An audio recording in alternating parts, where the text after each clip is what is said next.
Next components that we're going to mount to the conveyor itself are the brush down units. Brush down units are going to make sure that the labels are flush with the bottom of the conveyor.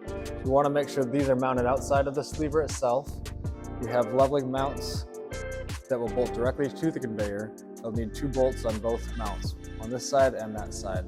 We have them on both sides of the conveyor to make sure that the brushes are spinning and knocking the label down evenly on the conveyor.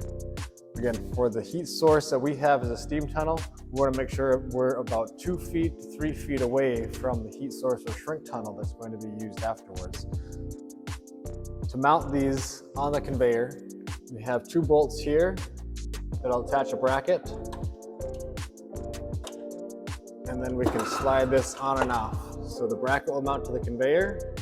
After the bracket is mounted, we can slide this brush down unit onto the bracket, tighten it down. So once we have the brush downs mounted to the conveyor, you'll notice that the ends of it line up so they're directly across from each other.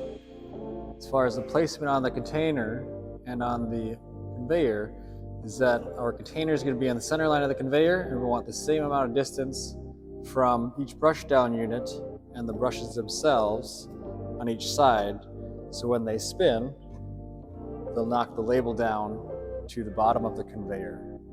This will ensure that the shrink will start at the bottom of the container, not up here. For the height of the brush down units, again, these can be raised up or down depending on the container itself. For this position, we have them starting about 1/3 of the way down from the top of the container where the brushes will hit.